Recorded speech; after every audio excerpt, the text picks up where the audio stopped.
jaltun ko do ala gardo bon ala hay gora ala ndo hay gora ala balde a rokki njari eyyi njari ñammi kadi a ɓeydi goƴƴide eyyi goƴƴidi eyyi goƴƴidi ne way kono manque vitamine ni par ce que mi ɗeɓata ñamde ɗum no feewi ala ɗi keyɗani tan mbaalu kam so ñaman tan heyɗani ɗo komo ko so heyɗi tan ñamat wonɓe gandanɗa baali mabɓe lecceyaɗi wona pam ay noon ko ni jinmi ma min sam ari mi tawi ma jooɗe place am mi luukata mi haɓetaki wona saha client so ari jeeya ɗum wona baali gonɗo ɗi fof aɗa andi prix ji mabɓe attaya o kam son woni ɗo e son wona ɗo ñande hakkille ma woni attaya fof talnu siiw à condition seɗa siiwa noon dor congan joom boyas oyto dor congan totanammo kaas e boy ablaya oyto rokkanammo kaas ablaya eyyi gañmi kay kaas tati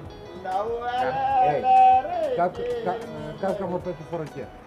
ɗo kam yo wayni frontiére sénégal mali ko jaam jaam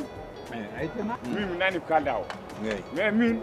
mboɗo tagui kesilo mo ganduɗa mo riɗi namdade mum holum kesilo goto mo ganduɗa mo riɗi namdade mo guila ñanden mboɗo waɗa évité min kala ko jiɗɗa kam namna namno ko mbatta hésité par ce que min guila yettudama aɗa yeeɓami lewru eyyi aɗa yeeɓami normal kam kono min haawi kam anani ɓeyɗo fof ɗum ɗo maɓe sénare ko oto ara jikko yaaha jawdi maɓe sénare adata ko pat kamilo addata feere wona comme no fourriére bambi so waɗi tan uppere len camion wona camion camion wiyete eyyi camion min ko noon tan mbawi a famani eyyi joni an min ndiyam mi congan tan addanma ko mbawi so garami nde aɗa yoɓami normal kam lewru kono no garami nde mbaali woru jawdi woodi taw ɗo kono joni sa guila garmi ha joni congan sénare waɗa ni tan waɗa witte wona mbaɗa yomma wona mbaɗa yomma hay aɗa yoɓe ko joganima haydara kon lijjit haajuma a nani congan ko adda ɗo ko addani ko haajuma ala hen aɗa timmande ta oto gonko no ittirta ɗum wujjede o adda walla ko wujjat so welama ko est ce que ɓen o garan ɗum ailleurs o gara ɗum caggal oma min wimo yo addat par ñawdi wodiri nda wonɓe gandanɗa ɗo jiɗanani kam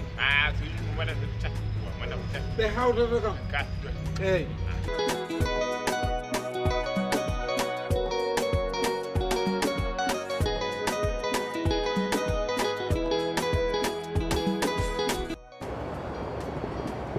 jogu jawdi kam nawa sa ala jabru allah ɗo ha sembe addanta kam téléphone an ñamlo kam jawdi min mi ala allah wi sa wawi wat sa wawa wop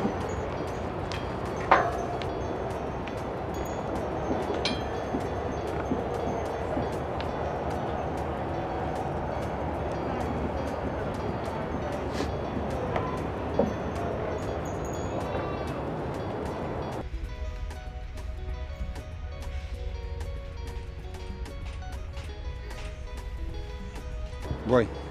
an winoma hoto addat ɗo baali ɗiɗo jawdi oɗo heure kono heɓrani tan kono heɓrani tan mbar wona cité o ala gueji way gueji way aɗa min oɗo heure kay ɗiɗo jawdi kam gueji way añat wona moɗon wajiɓe eyyi an boy mbaɗa ka kaɓɓol nimɓiniri woppir noon ko min tanema yo eyyi ala probléme boy c'est très dangereux kala hen c'est très dangereux ayiɗe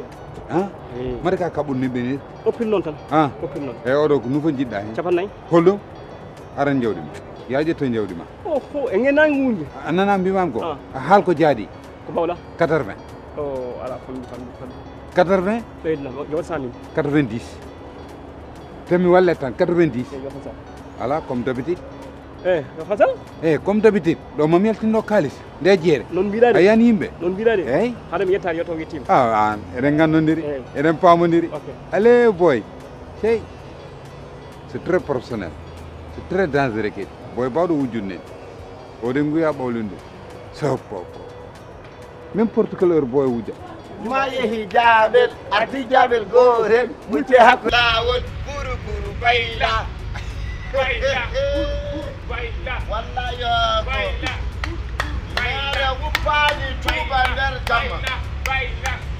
mere wuppani jaya nder jamma ko ɓoy suɗade bo ma fen ha jam ya Hebo ha jam ha la ilaha illallah Hebo salli ala muhammad rasulullah Mubaye Jabel Jabel gore kuru Tefan kagal la ilaha illallah Tefan kagal wona ko ne forcé sana tefo yaru tempo tekil ko ngam na gri barrière ko badda ko barrière banmi barrière